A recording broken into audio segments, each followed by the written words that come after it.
আমরা কোথায় আউযুবিল্লাহ পড়বো আর কোথায় বিসমিল্লাহ পড়বো, অনেকে এই বিষয়টা পুরোপুরি ধরতে পারেন না যে আউযুবিল্লাহ কোথায় পাঠ করব আর বিসমিল্লাহ কোথায় পাঠ করব। যেখানে যেটা পাঠ করার দরকার, যেখানে যেটা পড়ার দরকার সেখানে সেটাই পাঠ করতে হবে। বিসমিল্লাহির রহমানির রহিম বা বিসমিল্লাহ এটা পাঠ করতে হবে যেই কোনো ভালো কাজের শুরুতে, যেই কোনো বৈধ কাজ, যেই কোনো ভালো কাজের শুরুতে কি পাঠ করতে হবে? বিসমিল্লাহির রহমানির রহিম পাঠ করতে হবে। বিশেষভাবে কোনো কোনো হাদিসে কোনো কোনো আমলের শুরুতে বিসমিল্লাহ পাঠ করার কথা বলা আছে, সেখানে সেই আমলের শুরুতে, সেই কাজের শুরুতে বিসমিল্লাহ পড়তে হবে। যেমন খাবারের শুরুতে বিসমিল্লাহ পাঠ করতে হবে, মসজিদে প্রবেশের সময় বিসমিল্লাহ পাঠ করতে হবে, বাসায় ঢোকার সময় বিসমিল্লাহ পাঠ করতে হবে, বাসা থেকে বের হওয়ার সময়ও কি করতে হবে? বিসমিল্লাহ পাঠ করতে হবে। এ হলো বিসমিল্লাহর বিষয়। আর আউযুবিল্লাহ এটা বিশেষভাবে পাঠ করতে হয় কোরআনে কারীম তেলাওয়াতের শুরুতে, কোরআনে কারীম তেলাওয়াতের শুরুতে। আর কোরআনে কারীম তেলাওয়াতের শুরুতে আউযুবিল্লাহ বিসমিল্লাহ উভয়টা পাঠ করব, নাকি শুধু আউযুবিল্লাহ পাঠ করব, নাকি শুধু বিসমিল্লাহ পাঠ করব, নাকি এক এক জায়গায় পাঠ করব? অনেকগুলো প্রশ্ন আসে কি আসে না? এটার উত্তর হলো, যখন আমরা কোরআনে কারীমের তেলাওয়াত শুরু করব, সেটা নামাজে হোক, নামাজের বাইরে হোক, যে অবস্থায় হোক না কেন, যদি আমরা কোরআনে কারীমের তেলাওয়াত শুরু করি তাহলে আউযুবিল্লাহ পাঠ করতে হবে, আউযুবিল্লাহ পাঠ করতে হবে। অনেক উলামায়ে কেরামের মতে ওয়াজিব, অনেক উলামায়ে কেরামের মতে সুন্নাত। আল্লাহ সুবহানাহু ওয়া তাআলা সূরা নাহলের 98 নম্বর আয়াতে ইরশাদ করেছেন, ফাইদা ক্রাআতাল কুরআনা ফাস্তাইজ বিল্লাহি মিনাশ শাইতানির রাজীম। সুতরাং যখন তুমি কোরআন পাঠ করবে তখন তুমি শয়তান, বিতাড়িত শয়তান থেকে আল্লাহর কাছে আশ্রয় প্রার্থনা করবে, অর্থাৎ আউযুবিল্লাহি মিনাশ শাইতানির রাজীম পাঠ করবে। এটা হলো যখন কোরআন তেলাওয়াত করবে।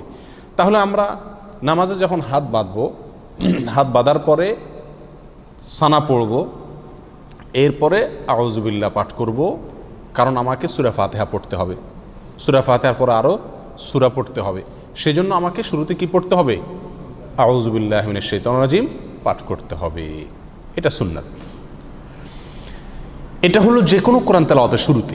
আপনি যে কোনো মজলিসে একটু কোরআন তেলাওয়াত করতেছেন, আপনি একটা কোরআন আয়াত কোনো এক জায়গায় তেলাওয়াত করতেছেন, এমনি কোরআন খুলে তেলাওয়াত করতেছেন, যখনই আপনি কোরআন তেলাওয়াত করবেন, সেটা নামাজে হোক, নামাজের বাইরে হোক, আপনাকে কি পড়তে হবে? আউযুবিল্লাহি মিনাশ শাইতানির রাজীম এটা পড়তে হবে। আমাদের দেশে বেশিরভাগ মানুষ আমরা কোরআন তেলাওয়াতের শুরুতে বিসমিল্লাহটা খুব গুরুত্ব দিয়ে পড়ি। মাশাআল্লাহ, বিসমিল্লাহ পড়ে কি করি? তেলাওয়াত শুরু করি। আউযুবিল্লাহ বেশিরভাগ মানুষ তেলাওয়াতের শুরুতে আমরা পাঠ করি না, অথচ তেলাওয়াতের শুরুতে বিসমিল্লাহর চাইতে আউযুবিল্লাহর গুরুত্ব বেশি। আউযুবিল্লাহ পাঠ করতে হবে। তেলাওয়াতের শুরুতে কি পাঠ করতে হবে? আউযুবিল্লাহি মিনাশ শাইতানির রাজীম পাঠ করতে হবে। সেটা আপনি সূরার শুরুতে পড়ুন, সূরার মাঝখান থেকে পড়ুন, এক আয়াত পড়ুন, আধা আয়াত পড়ুন, কোরআনের যে অংশই পড়ুন না কেন, যখন শুরু করবেন কি দিয়ে শুরু করতে হবে? আউযুবিল্লাহি মিনাশ শাইতানির রাজীম, এটা দিয়ে কোরআন তেলাওয়াত শুরু হবে। বিসমিল্লাহির রহমানির রহিম এটাও কোরআন তেলাওয়াতের সময় পড়তে হবে, কিন্তু কখন সেটা? বিসমিল্লাহির রহমানির রহিম কোরআন তেলাওয়াতের সময় পাঠ করবেন সূরার শুরুতে। কিসের শুরুতে? সূরার শুরুতে। সূরা তাওবা যেটা 10 নম্বর পারায় আছে, এই সূরার শুরুতে শুধু বিসমিল্লাহ নাই, সেখানে আউযুবিল্লাহ দিয়ে শুরু করবেন যদি ওখান থেকে তেলাওয়াত শুরু করেন। আর যদি আগে থেকে তেলাওয়াত শুরু করেন, সূরা মাঝখানে পড়ে, তাহলে কিছুই পড়তে হবে না, ঢালাওভাবে পড়ে চলে যাবেন। আর অন্য যে কোনো সূরার শুরুতে, কথার কথা, আপনি নামাজের ভিতরে সূরা ফাতিহা শুরু করতেছেন, তাহলে সূরা শুরু, তাহলে এখানে আউযুবিল্লাহ পড়বেন, পরে আবার কি পড়বেন? বিসমিল্লাহ পাঠ করবেন। আপনি সূরা ইয়াসিন তেলাওয়াত করতেছেন, তাহলে ইয়াসিন ওয়াল কোরআনুল হাকিম পড়ার আগে আপনি কি পড়বেন? বিসমিল্লাহ পাঠ করবেন। আর সেই পাঠটা যদি আপনার একেবারে শুরু হয়, অর্থাৎ কোরআন খুলে ওটা শুরু করেন, তাহলে দুইটাই পাঠ করবেন, কারণ শুরুতে সেই হিসাবে আউযুবিল্লাহ, আবার সূরা শুরু সেই হিসাবে বিসমিল্লাহ। কথাটা কি বুঝাতে পারছি? আর যদি আপনি মাঝখান থেকে এক জায়গা থেকে খুলে পড়তেছেন, সূরার মাঝখান থেকে, তাহলে আপনার কি পড়তে হবে? আউযুবিল্লাহি মিনাশ শাইতানির রাজীম। বিসমিল্লাহ পড়া জরুরি না, যদি পড়েন পড়তে পারেন। কথা বুঝে আসছে? এই হলো আউযুবিল্লাহ এবং বিসমিল্লাহ কোথা আমরা পাঠ করব, তার একটি মোটামুটি বিস্তারিত বিবরণ। দোয়া দুরুদ পাঠ করার সময় আমরা কি বিসমিল্লাহ পড়ব কি না? অনেক দোয়া আমরা পড়তে হয় নাকি? সকাল সন্ধ্যার দোয়া জিকিরগুলো আছে, তারপরে খাবারের সময় জিকির আছে, দোয়া আছে, বিভিন্ন সময় কি আছে? অনেক দোয়া আছে। নবী করিম সাল্লাল্লাহু আলাইহি ওয়াসাল্লাম জায়গায় জায়গায় অনেক দোয়া শিখিয়েছেন। এই সমস্ত দোয়াগুলোতে বিশেষ করে সকাল সন্ধ্যার দোয়াতে বা আল্লাহর কাছে এমনি দোয়া করছি যখন, তখন কি আমরা বিসমিল্লাহ আউযুবিল্লাহ পড়তে হবে কিনা? উত্তর হলো না। এই সমস্ত জায়গায় আউযুবিল্লাহ বা বিসমিল্লাহ পড়ার প্রয়োজন নাই। কেন? কারণ হলো আপনি যে দোয়া পড়তেছেন ওই দোয়াটাই কি আল্লাহর নাম। ওই দোয়া পড়া মানেই হলো আল্লাহর নামে জিকির করা, অতএব সেখানে আবার আল্লাহর নাম নিয়ে আলাদা জিকির করার প্রয়োজন নাই। আর তাছাড়া সে সমস্ত জায়গায় এই বিসমিল্লাহ পাঠ করার কোনো নির্দেশ কোরআন এবং সুন্নায় বর্ণিত হয় নাই। কথা বুঝে আসছে? কিন্তু এছাড়া যে কোনো বৈধ কাজ এবং ভালো কাজের শুরুতে কি পাঠ করতে হবে? বিসমিল্লাহ বলে শুরু করতে হবে।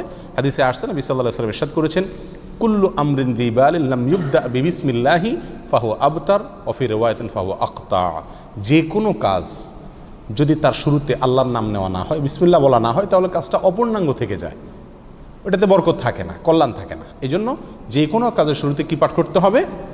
বিসমিল্লাহ পাঠ করতে হবে, যদি সেটা বৈধ কাজ হয় অথবা যে কোনো ভালো কাজ হয়। আল্লাহু আলাম।